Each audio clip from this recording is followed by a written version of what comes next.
Resistencia voy a tener sí o sí.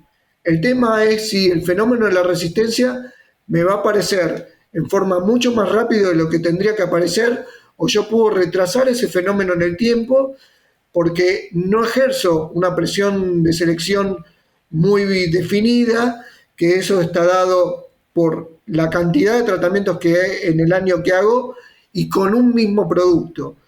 Si yo combino dos o tres productos en el año, la presión de selección a un determinado producto se va a ver diluida porque yo combino productos que tienen distintos mecanismos de opción. Entonces puedo alargar la vida útil de esa acaricida que estoy usando.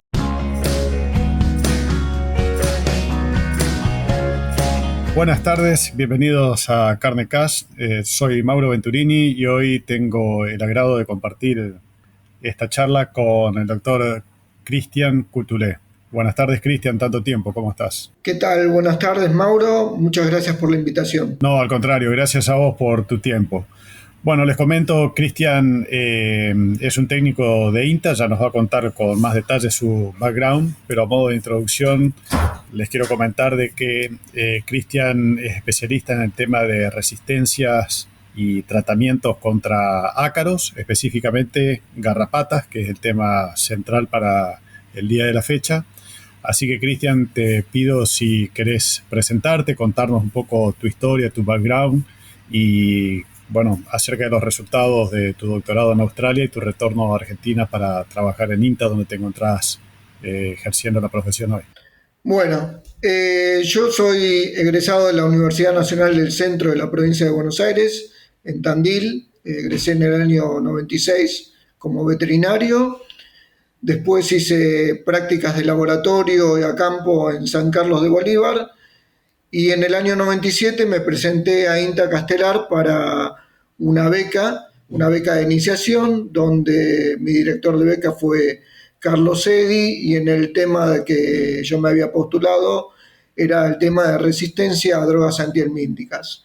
Bueno, ahí empecé con el tema de como beca de iniciación, después beca de perfeccionamiento, y en el año 2005 tuve la oportunidad de poder viajar a Australia a hacer mi doctorado, financiado por INTA, donde en Australia lo que hice fue, mi doctorado fue en genética de poblaciones de la garrapata común del ganado bovino, que básicamente era ver el tema de las distintas poblaciones, a ver cómo se podía originar el problema de la resistencia, ya sea por fenómenos de presión de selección de los tratamientos o por traslado de las garrapatas a través de los animales que van viajando y van originando casos de resistencia sin necesidad de aplicar un tratamiento. Después volví en el año 2010 en Argentina y desde el 2010 hasta la fecha me ocupo de mantener una cepa de laboratorio en el laboratorio, que es, digamos, la tenemos caracterizada como susceptible a la mitraz, está limpia de hemoparásitos y es la cepa que nosotros usamos para poner a punto las técnicas in vitro para poder determinar resistencia a otros acaricidas, no solamente a la mitraz, sino a los acaricidas químicos que se usan normalmente para el control de la garrapata, como son los piretroides, la ivermectina, el fipronil. El flasurón es un punto aparte a tocar porque hoy en día se está trabajando en técnicas de laboratorio para tratar de hacer una prueba de diagnóstico, pero por el mecanismo de acción de esta droga todavía está, digamos, en investigación esa técnica. Perfecto, bueno, ya vamos a entrar en detalles en todos estos temas que acabas de mencionar, pero para empezar, yo quisiera que nos definas qué es el fenómeno de resistencia. Si bien cuando hablamos de resistencia todos más o menos nos hacemos una idea de qué significa, pero técnicamente, ¿cómo lo definirías? Bueno, la resistencia es una capacidad adaptativa, evolutiva de la garrapata como un mecanismo de defensa de la misma, que ante un tratamiento en el cual normalmente a una determinada dosis la garrapata se moría, sobrevive al tratamiento, produce descendencia y bueno, esa garrapata resistente que al principio Su porcentaje en la población es muy baja, no es detectable, pero a medida que nosotros vamos haciendo tratamientos, vamos suprimiendo la población susceptible. La presión de selección hace que prevalezca las garrapatas resistentes y se dice que normalmente cuando hay un 20% de individuos resistentes en una población, ya la característica se hace evidente. Por ejemplo, cuando efectuamos un tratamiento y vemos que antes de que termine el periodo de persistencia de un determinado acaricida, volvemos a tener animales con garrapatas. Eso sería a campo normalmente como se visualiza alguna falla en el tratamiento que no necesariamente es resistencia, porque hay que averiguar realmente si es producto de una mala aplicación del producto o que la garrapata desarrolló resistencia a esa droga en particular, a esa droga o a otras drogas. Perfecto. ¿Cómo se desarrolla en la biología del ácaro, en este caso, la resistencia? Y digo del ácaro porque en general los principios pueden ser aplicables a otros tipos de parásitos, incluso a bacterias también, la resistencia a los antibióticos. Pero recién hablabas de presión de selección y ahí entro un poco en el tema de frecuencias de tratamientos, dosis, etcétera. ¿Cómo podemos evitar que una mala praxis del ser humano pueda ayudar al parásito a que genere resistencia a los tratamientos? Está bien, Mauro, está muy bien el punto que tocaste. Por empezar, vamos a decir que la aparición de resistencia es algo inevitable. No es que por más que nosotros hagamos bien los tratamientos, no vamos a evitar que aparezca la resistencia. Lo que sí podemos hacer es retrasar la aparición de este fenómeno o acelerarla cuando nosotros ejercemos una presión de selección muy grande, que lo que se habla de cuando uno hace una presión de selección muy grande es cuando usa siempre un mismo acaricido o distintos acaricidas, pero que tienen un mismo mecanismo de acción. Y generalmente se habla de que cuando uno hace más de 5 tratamientos en el año, está ejerciendo una presión de selección suficiente como para que acelere la aparición de resistencia en el tiempo. No hay una determinada cantidad de tiempo donde uno puede decir, bueno, yo uso este acaricida y sé que voy a tener resistencia a los 3, a los 5 años, porque eso depende de muchas variables.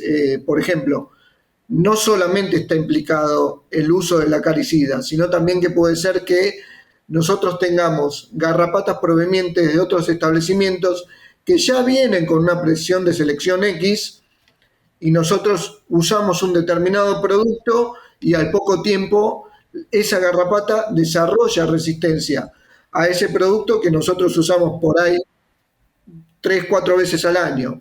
Pero ya venía con un historial de que la garrapata en otros establecimientos donde, por ejemplo, se había hecho la cría del animal y después se manda a engordar a otro lado, ya había tenido tratamientos con un determinado producto. Cuando nosotros incorporamos animales que no están libres de garrapata, al estar en contacto nuevamente con una droga donde ya había sido expuesta la garrapata, desarrolla el fenómeno de resistencia en un tiempo mucho más acelerado que normalmente lo que le tomaría a la garrapata de desarrollar.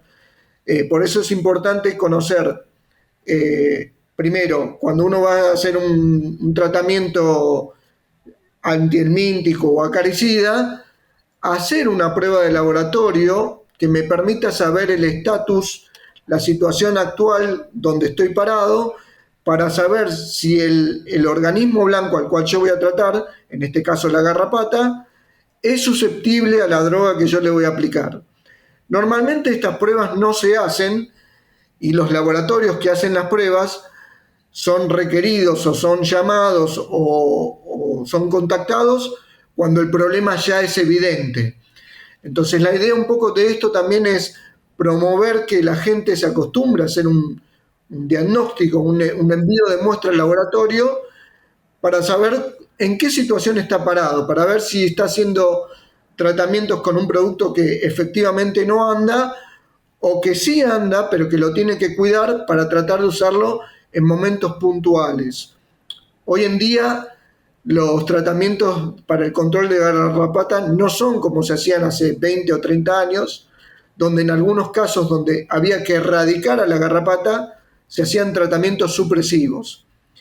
Tratamientos supresivos era efectuar tratamientos todos los meses con un determinado producto para poder erradicar la garrapata del campo, así tener animales libres para poder sacarlos del campo y mandarlos a faena.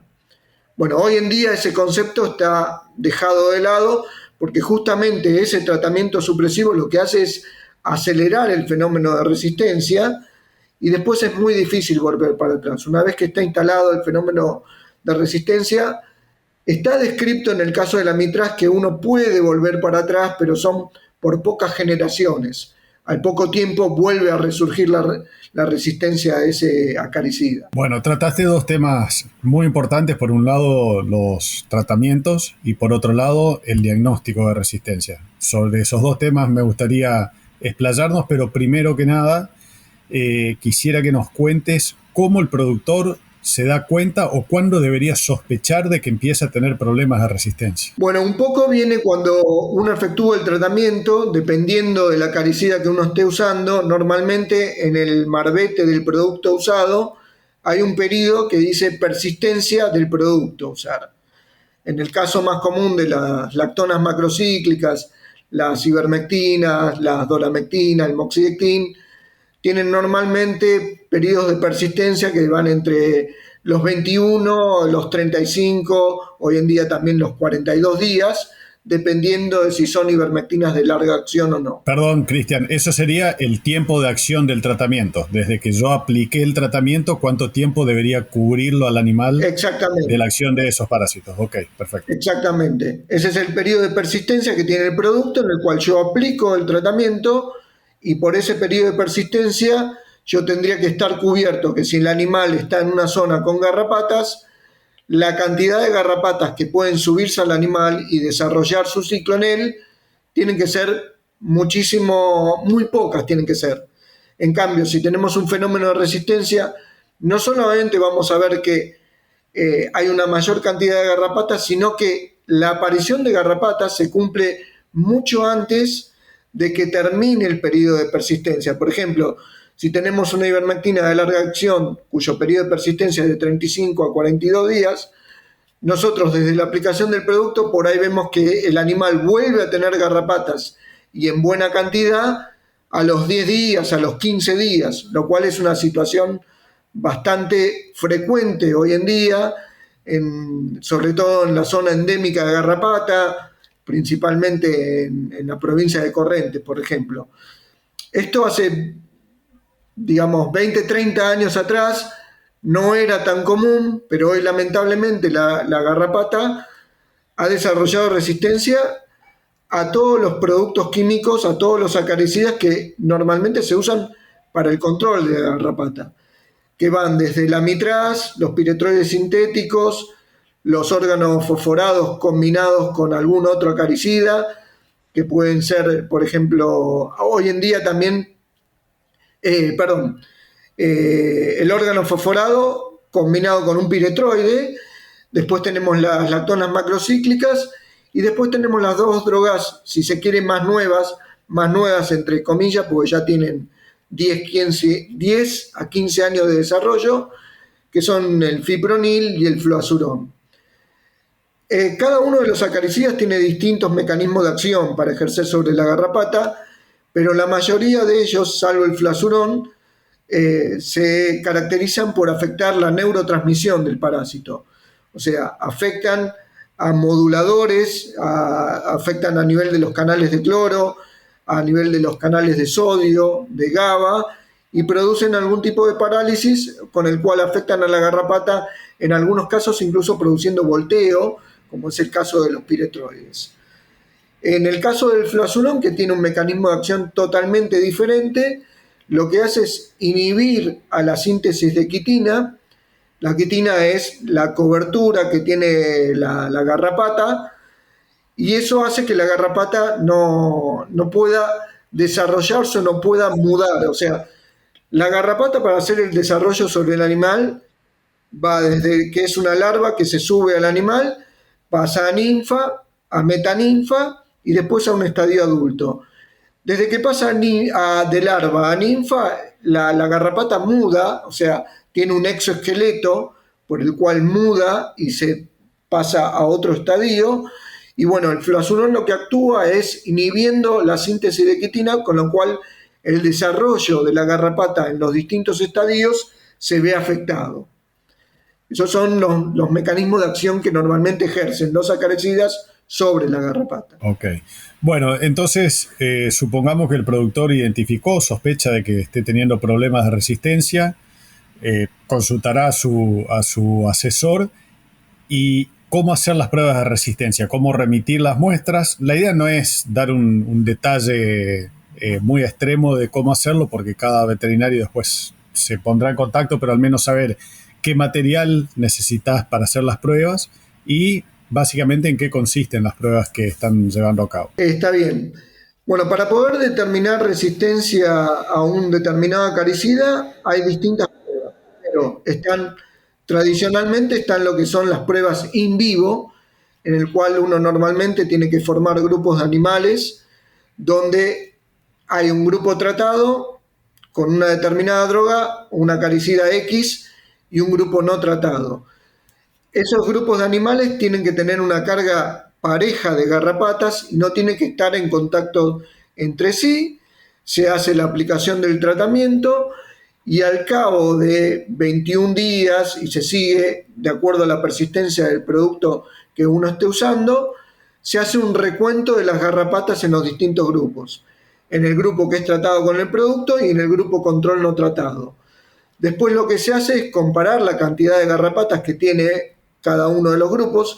Se supone que si el producto actúa de forma eficientemente, voy a tener una cantidad muchísimo menor de garrapatas que con el animal no tratado, y si el animal tratado tiene una cantidad similar o incluso superior de garrapatas que el control no tratado, entonces si uno aplicó correctamente el producto, estaría ante un caso de resistencia. Esa sería la prueba in vivo que se puede hacer en un establecimiento.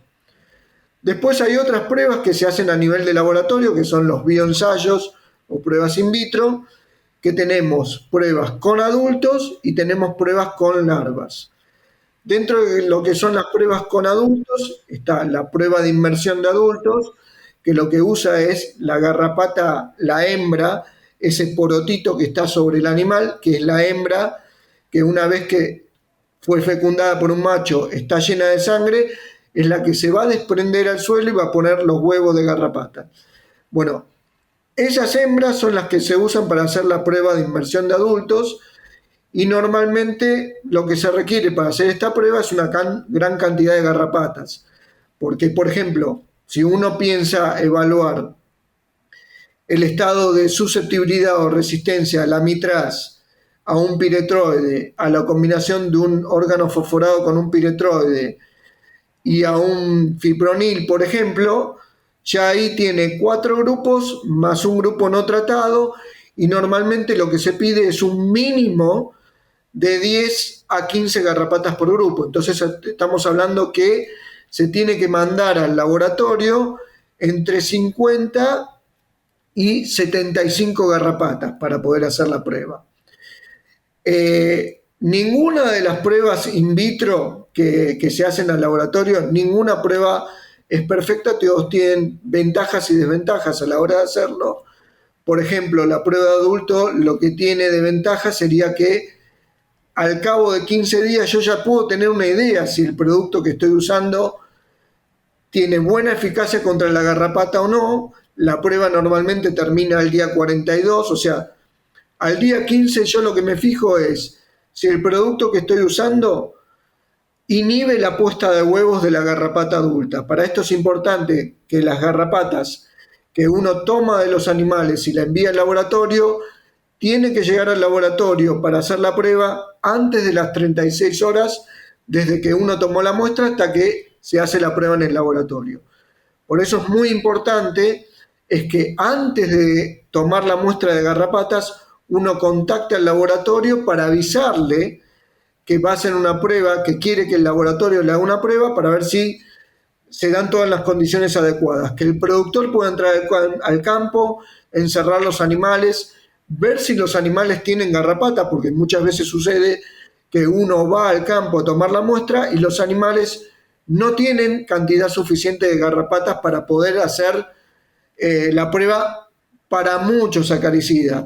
O sea, por eso es que se requiere una cantidad de 50 a 65 garrapatas y por ahí uno se encuentra con que muy pocos animales tienen garrapatas. Siempre lo que yo digo es que ante estas situaciones igual se toman la muestra porque esas garrapatas que por ahí son insuficientes para hacer la prueba de inmersión de adultos, sí sirven para hacer la prueba con larvas. Esas pocas garrapatas que nosotros tenemos que traerlas al laboratorio y acá no tenemos una limitante de tiempo en cuanto para hacer la prueba con las larvas, pero sí esta prueba con larvas demora 42 días desde que uno envía las garrapatas adultas al laboratorio hasta que la persona en el laboratorio pueda hacer la prueba. ¿Por qué? Porque esa garrapata adulta, nosotros lo que tenemos que hacer en el laboratorio es darle las condiciones adecuadas de temperatura y humedad para que esa garrapata ponga huevos, esos huevos después eclosionen a larvas y nosotros cuando esa larva nació tenemos que esperar 14 días para que esa larva esté madura y recién es esa larva que nosotros vamos a usar en las pruebas. En la prueba de inmersión de adultos nosotros lo que vamos a ver es cómo el acaricida ejerce una inhibición, o sea, impide que la garrapata ponga huevos y comparamos ese efecto en el grupo tratado con respecto al control. En el control todas las garrapatas deben poner huevos y en el grupo tratado, si el producto actúa eficientemente, la mayoría de las garrapatas no va a poner huevos. Esa sería una de las características de la prueba de inmersión de adultos. Después, nosotros con esos huevos que puso la garrapata adulta en la misma prueba de inmersión de adultos, los podemos dejar que siga su evolución a larva para ver si también el producto lo que hace es afectar la eclosión de la larva. Con lo que ahí sumamos una eficacia posterior y después al cabo del día 42 vamos a tener una eficacia global de ese producto. En cambio, con la prueba de larvas, nosotros tenemos poquita cantidad de individuos de especímenes adultos, vamos a esperar a que esa garrapata ponga huevos, eclosionen a larvas, después vamos a tener mucha cantidad de larvas y con eso también lo que vamos a hacer es hacer grupos tratados, grupos no tratados, que va a ser nuestro grupo control con larvas, y grupos tratados con distintas concentraciones de acaricidas, donde acá no vamos a ver la inhibición de la puesta de huevos, porque ya eclosionaron a larvas, sino lo que vamos a ver es la mortalidad de las larvas. O sea, las larvas van a tener un efecto, van a ser suprimidas por el acaricida para ver si sobreviven o no en contacto con un acaricida. En el grupo control, la prueba de inmersión de larvas lo que consiste es en poner un tubo, una solución diluyente, que también lo vamos a usar en los controles con los distintos acaricidas, y ahí vamos a comparar la mortalidad que nosotros tenemos en el grupo control con respecto a los grupos tratados. La mortalidad se ve cuando uno abre el medio físico donde están las larvas, que generalmente es un sobre de papel, uno lo que ve es la movilidad de las larvas. Las larvas que no se mueren son las larvas que se murieron por acción del acaricida y las larvas que viven, bueno, son las que sobrevivieron al tratamiento. Yo después lo que tengo que comparar es ese número de supervivientes en los grupos tratados con respecto a la cantidad de larvas que sobreviven en el grupo control, que tienen que ser la mayoría. Cuando digo tienen que ser la mayoría, es que yo tengo que ver que en el grupo control no haya una mortalidad mayor al 10%. Si yo visualizo que hay una mortalidad mayor al 10%, yo no puedo dar por válido el ensayo que estoy realizando. Bueno, eso básicamente son las pruebas que se usan cotidianamente a nivel de laboratorio y mencioné algunas de las ventajas y desventajas entre una prueba y otra. Sí, perfecto. Como para sacar en limpio entonces, llevándolo a situación del productor o del veterinario de campo, a tener en cuenta que se necesita una cantidad importante de garrapatas para poder hacer las pruebas y que el tiempo necesario, depende de la prueba que se haga, puede ser relativamente largo, que también responde a los días del ciclo del ectoparásito, ¿verdad? Sí, una sola aclaración. O sea, se necesita una cantidad grande de garrapatas para la prueba de inmersión de adultos y el tiempo es un límite importante porque la muestra tiene que llegar antes de las 36 horas desde que uno toma la muestra en el campo hasta que se hace la prueba en el laboratorio. Ahora, para el caso de la prueba con larvas, no es tan importante la cantidad de adultos que uno puede remitir al laboratorio. Tampoco es un factor el tema del tiempo, porque si en el trayecto, desde que uno toma la muestra, por ahí pasan las 36 horas, lo más probable es que algunas garrapatas empiecen a poner huevos ahí y uno rápidamente las acondiciona en el laboratorio para que después sigan su curso como larvas. No es lo deseable, pero digamos puede pasar eso. El tema sí es que para la prueba de inmersión de adultos uno puede tener un resultado a los 15 días, en cambio con la prueba de larvas uno recién lo va a tener después de 7 semanas, al día 42, 43. Esas son las dos diferencias notables, digamos, entre las pruebas. Ok. Bueno, Cristian, entonces se hace la prueba de resistencia, supongamos que vos diagnosticás que existe resistencia a uno, dos o tres principios activos. ¿Cuál es la recomendación al productor o qué pasos tiene que seguir el productor para empezar a al menos revertir la resistencia o a convivir con esa resistencia, pero también tratando de controlar la carga parasitaria de los animales? Bueno, esa es una pregunta que normalmente no solamente el productor, sino el veterinario de campo a veces nos consulta y no es tan fácil de responder. Y no es tan fácil de responder sobre todo cuando uno hace un diagnóstico de resistencia y en el establecimiento que uno está evaluando, la resistencia se da en forma múltiple a varios acaricidas. Ahí no hay muchas opciones posibles. Lo que sí uno puede determinar es la distinta eficacia que tienen los productos, más allá de que haya casos de resistencia, y tratar de ver cómo puede hacer para maximizar, porque lamentablemente, o sea, el control de la garrapata hoy en día, al igual que hace 100 años, se sigue haciendo con productos químicos. Si bien se está empezando a incursionar en otro tipo de alternativas de tratamiento con extractos vegetales y algunas otras opciones, mayoritariamente el control hoy en día se basa en eso. Entonces, uno lo que puede tratar de hacer es, bueno, primero hacer un diagnóstico de resistencia para ver dónde está parado y a qué droga es resistente para dejar de usarla. La otra es hacer un diagnóstico de ver, bueno, ¿qué me llevó a este tipo de resistencia?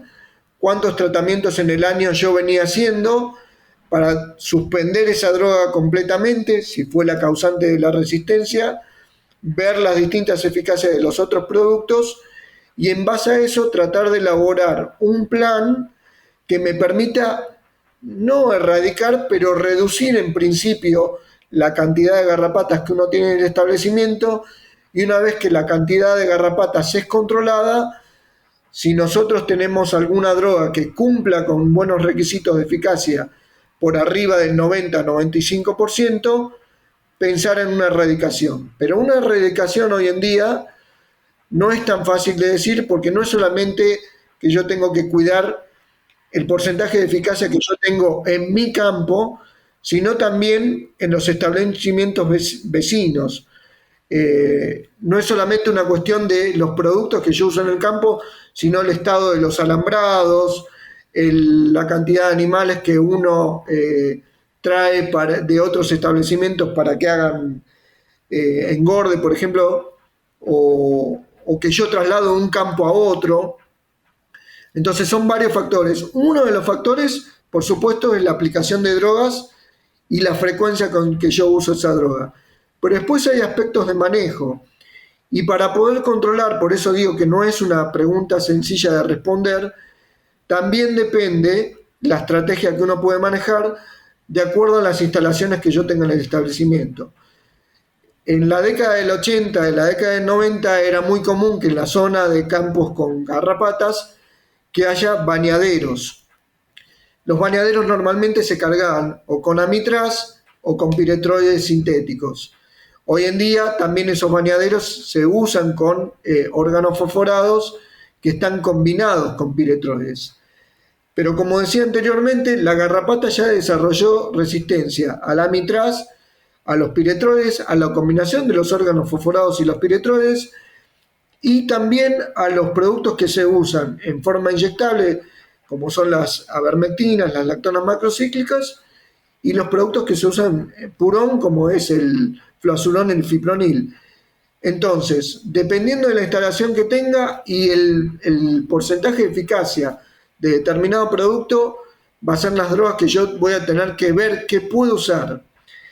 También otro aspecto que normalmente se está trabajando ahora, por ejemplo, el grupo de Rafaela está trabajando mucho en eso, es en los tratamientos estratégicos, que son tratamientos que se hacen en determinada época del año, no solamente para minimizar la cantidad de tratamientos que se hacen en el año, sino en momentos específicos que maximicen el control que uno ejerce con esos tratamientos sobre la garrapata. Normalmente lo que se hace en los tratamientos estratégicos que estuvo estudiando el grupo de Rafaela, conducido por el doctor Santiago Nava, es hacer 3 tratamientos con 3 principios activos diferentes que se hacen a la salida del invierno y a la salida de primavera. Esto lo que haría es poder ejercer un buen control en la cantidad de garrapatas que uno tiene sobre el animal. O sea, si no puede tener 0 garrapatas sobre el animal, minimiza la cantidad de garrapatas que podría tener, y lo que previene estos tratamientos a la salida del invierno y después al final de la primavera es que cuando uno tendría el pico alto de garrapatas en el otoño, ese pico sería muchísimo menor, y eso por ende, cuando llegue el invierno, va a dar menor cantidad de garrapatas en invierno, que a su vez van a ser afectadas por las condiciones ambientales, porque la garrapata por debajo de los 15 grados y con condiciones de humedad que no son tan óptimas, de por sí se restringe, se limita. Entonces uno efectúa los tratamientos en periodos clave, y a su vez en esos periodos clave lo que me permite es usar menor cantidad de tratamientos en el año. Esos serían algunos de los tipos de recomendaciones que se podrían dar, pero no se puede extrapolar esta situación a los distintos establecimientos, porque como también comenté, la mayoría de los establecimientos hoy en día, no todos, pero la mayoría, presenta resistencia a todos los grupos acaricidas. Y entonces ahí es cuando uno dice, bueno, ¿y qué puedo hacer? Bueno, ahí uno tiene que agudizar el ingenio y ver cómo hace para tratar de hacer pastoreos, digamos, rotativos, donde puede tratar de buscar parcelas que estén libres de garrapata, efectuar tratamientos y medir la eficacia de ese producto, y después trasladar esos animales donde uno sabe que son pasturas libres de garrapata, y tratar de ir rotando el pastoreo de estos animales para que las garrapatas que están normalmente en el campo, si tienen un periodo donde no tienen posibilidad de subirse a un huésped, en un periodo que va de los 90 días en adelante, se limita la viabilidad de esas larvas para poder infectar un animal. Ahora, ¿esto es posible en todos los establecimientos? Y bueno, eso va a depender no solamente de la cantidad de animales que uno tenga, sino de la disponibilidad forrajera también que tenga para poder hacer el traslado de esos animales a las distintas parcelas, y que esas parcelas tengan el alimento suficiente para poder mover esa cantidad de animales. Y hay que hacer un seguimiento bastante intensivo de esos animales. No es dejar los animales al libre albedrío, digamos. Hay que estar más encima de los animales para ejercer un buen control. Sí, está perfecto el concepto de conocer e integrar los conocimientos. Lo mismo pasa con los parásitos internos, de la fase de vida parasitaria, pero también la fase de vida libre. porque muchas veces la clave está en saber manejar bien la fase de vida libre para ser un poco más óptimo y más eficaz en el tratamiento de la fase de vida parasitaria. Creo que pasa por ahí el gran problema. Yo por lo menos que vengo del norte del país, una de las causantes de que se aceleró tanto el tema de la resistencia fue ese desconocimiento y bueno, después el uso indiscriminado de determinados principios activos. A propósito de resistencia, Cristian, contanos cómo está regionalizado el país de acuerdo a las resistencias a los diferentes principios activos. Bueno, eso es difícil de regionalizar porque en realidad habría que hacer un estudio a nivel país y esa foto que uno toma en determinado momento varía a lo largo del tiempo, porque justamente es una foto en un momento determinado y si yo hago la prueba de resistencia para decir, bueno, en la zona de Corrientes quiero ver si hay resistencia a la mitraz y a la combinación de los piretroides con el órgano fosforado, me va a dar un determinado resultado que al año siguiente probablemente se mantenga, pero después puede desarrollar otro tipo de resistencia. Lo que sí podemos decir es que el fenómeno de resistencia está diseminado por todo lo que es la zona endémica de garrapata en nuestro país, que sería mayoritariamente en el NEA, en las provincias de Entre Ríos, Corrientes, Santa Fe, la parte centro y norte de Santa Fe, que la garrapata con este cambio climático donde ya tenemos temperaturas bastante, a lo largo del año tenemos habitualmente temperaturas bastante cálidas que hace unos años no teníamos, la garrapata se ha ido extendiendo hacia el sur. Entonces eso a su vez ha hecho que el control de la garrapata se haya hecho mucho más difícil que antes, porque está en zonas donde antes no había e incluso en zonas de tambo. Porque una cosa sería el tratamiento en lo que es la zona de cría o de engorde de animales de raza carnicera, y otra cuando la garrapata invade los tambos, y ahí tenemos el problema de los tratamientos, porque si cualquier tratamiento que nosotros apliquemos va a tener su impacto en la leche, y esa leche no puede ser destinada a la industria por los residuos que tiene de los productos que nosotros apliquemos, y es un problema en sí. De todas las drogas que se usan para el control de las garrapatas, en la década del 90, del año 2000, hay un producto que no se usa masivamente en Argentina, pero tiene por eso ya 20, casi 30 años de desarrollo, que fue la eprinomectina, que es una lactona macrocíclica que no produce residuos en leche. Entonces, en los casos donde haya garrapata en los tambos, se podría llegar a usar esa droga porque no tenía impacto de residuos acaricidas y por lo cual se podría mandar el producto a la industria. Pero, digamos, es un solo acaricida dentro de todo el espectro de drogas que tenemos disponibles para el tratamiento y se complica mucho cuando la garrapata entra en un tambo. Complica todo el manejo. Sí, me imagino. A propósito de la epinomectina, ¿tiene resistencia cruzada con el resto de las avermectinas? En caso de que vos tengas, por ejemplo, una cepa resistente a la ivermectina, llega un tambo, si yo aplico epinomectina, ¿encuentro resistencia también? Mira, yo no tengo experiencia propia en haber caracterizado alguna cepa que, o sea, poder haber hecho algún ensayo y decirte realmente si yo estaba ante un caso de resistencia a ivermectina, lo traté con ivermectina, anduvo bien al principio y después no. Pero normalmente cuando tienen algún mecanismo de acción similar, como es el caso de las lactonas macrocíclicas, cuando es resistente a una determinada droga de ellas, la otra, que comparte el mismo mecanismo de acción, al principio puede andar bien, pero ese andar bien te puede durar 1 o 2 años. Después, como tiene el mismo mecanismo de acción, la garrapata ya se hace resistencia al otro producto.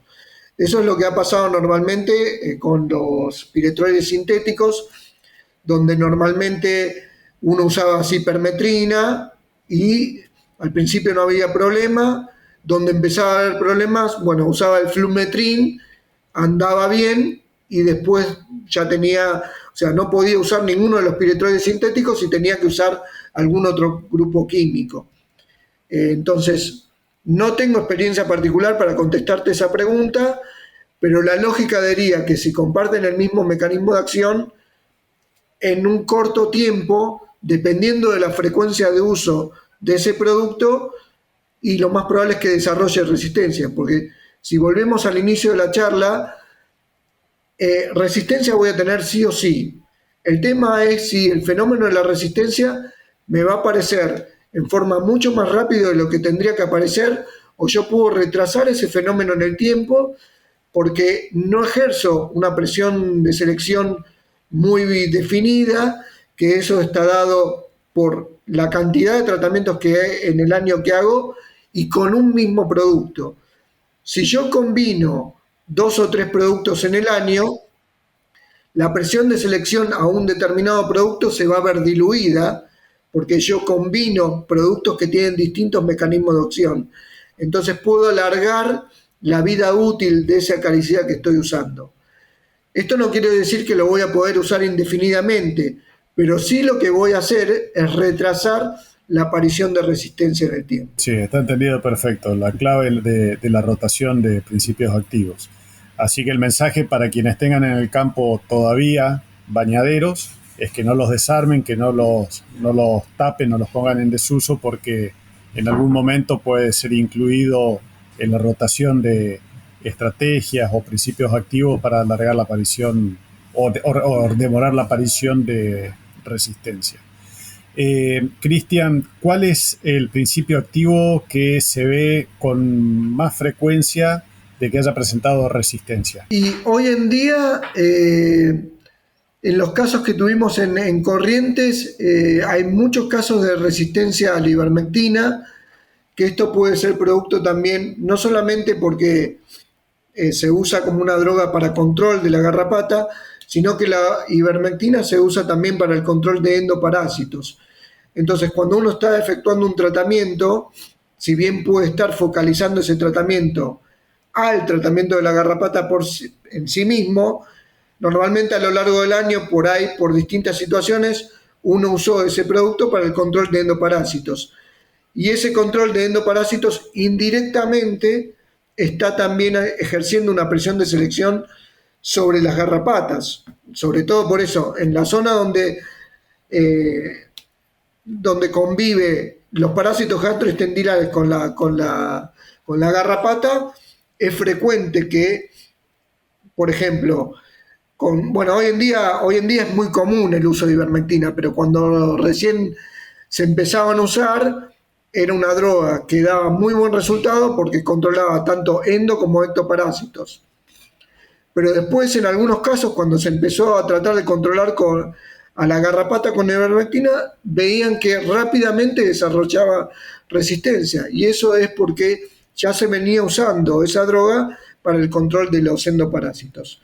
Una historia similar también pasó con el uso de los piretroides. Hoy en día no es tan común o no se oye tanto de el tema del control de la mosca de los cuernos, pero en la década del 80 y del 90 era común que los productores se quejaran y dirían, tengo mosca de los cuernos, ¿qué podemos hacer para tratarla? Se usaban caravanas con piretroides sintéticos o los mismos baños con piretroides. Eso controlaba la mosca de los cuernos, pero cuando había poblaciones de garrapatas, también indirectamente, porque esos tratamientos que estaban focalizados al control de la mosca, indirectamente estaban seleccionando resistencia para la garrapata. Entonces, a veces se da una resistencia, un desarrollo de la resistencia cuando uno no está apuntando a un parásito en particular, pero que comparten la misma droga, digamos. Está bien.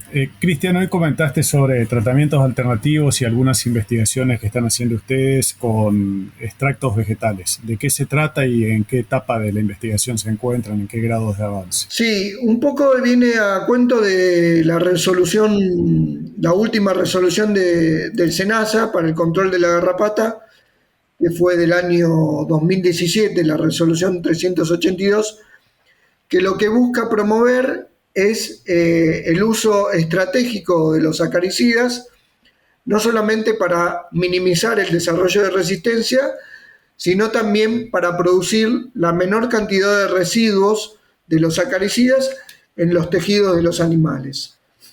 Entonces, un poco pensando en que la garrapata ya desarrolló resistencia a la mayoría de los productos químicos que conocemos y que están disponibles en el mercado, y que el desarrollo de una nueva molécula lleva muchos años de desarrollo y mucho dinero de inversión,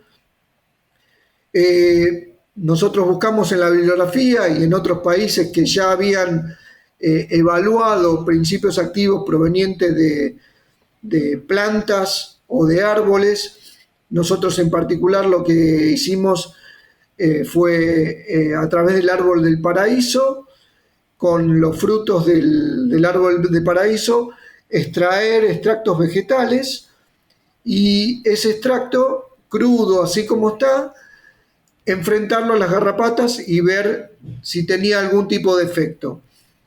Bueno, nosotros probamos distintas concentraciones y vimos que realmente tiene un efecto no solamente para inhibir la puesta de huevo de las garrapatas, sino que también afecta la eclosión de esos huevos para que se transformen a larvas. Y últimamente lo que hicimos fue también pruebas con larvas, donde también se vio afectada la habitabilidad de las larvas cuando se enfrentaba a estos extractos.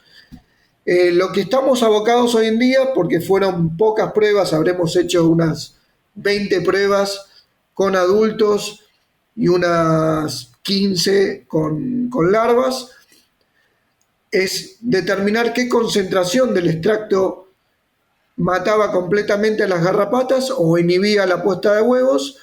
Y una vez que determinamos esa concentración, lo que estamos abocados ahora es hacer una curva donde podemos determinar la concentración efectiva 50, que ese valor nos va a permitir poder usar para comparar nuestra cepa que nosotros mantenemos en el laboratorio con cepas de campo, para ver si la cepa de campo es más susceptible al producto que nosotros estamos usando, que en este caso es el fruto de paraíso, con respecto a nuestra cepa de laboratorio. Muy interesante. La verdad que ojalá que puedan encontrar resultados positivos a la brevedad, porque como bien desarrollaste, hay zonas en el país donde no quedan más herramientas que sean tan eficientes como en sus principios.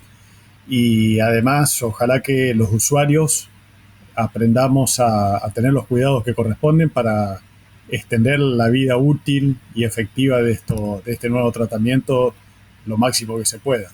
Así que es una buena noticia. Ojalá que puedan seguir adelante. Cristian, el tiempo pasa volando, da para hablar mucho más sobre este tema.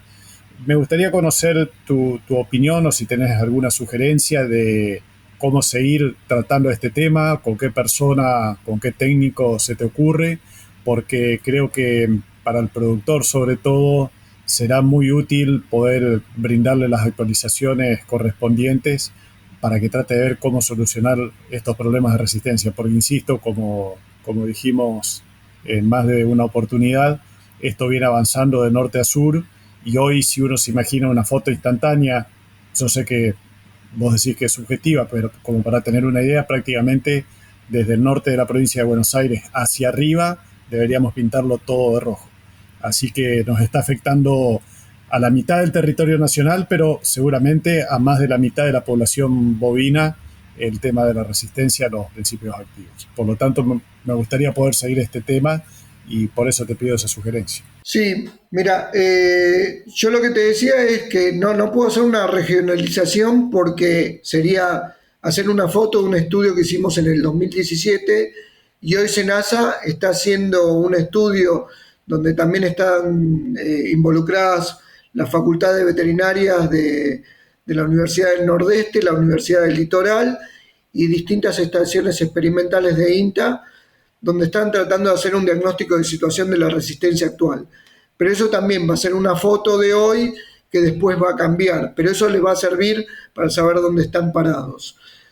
Con respecto a cómo seguir con este tema, yo creo que, bueno, también lo comenté en la charla, que es una pregunta recurrente, no solo de los productores, sino de los veterinarios que nos mandan la muestra a analizar para saber si el producto que están usando es efectivo o no, o están ante un caso de resistencia, es cómo hacemos para sacarnos la garrapata de encima cuando tenemos la resistencia presente en nuestros establecimientos. Bueno, para eso yo mencioné también que el grupo de Rafaela, que está comandado por el doctor Santiago Nava, tiene experiencia de campo de los distintos tratamientos estratégicos que está haciendo y sería una buena opción para consultarlo, tanto él como por ejemplo también Julio Reggi, que es un veterinario que antes trabajaba para la industria, estaba en el laboratorio Novartis, pero hoy se dedica a la actividad privada, no solamente es veterinario, sino también productor agropecuario, y tiene mucha experiencia de campo, donde puede dar una opinión muy valorable sobre la situación en la provincia de Corrientes, cómo está hoy en día el tema de la resistencia y qué se podría hacer a futuro para tratar de controlarla.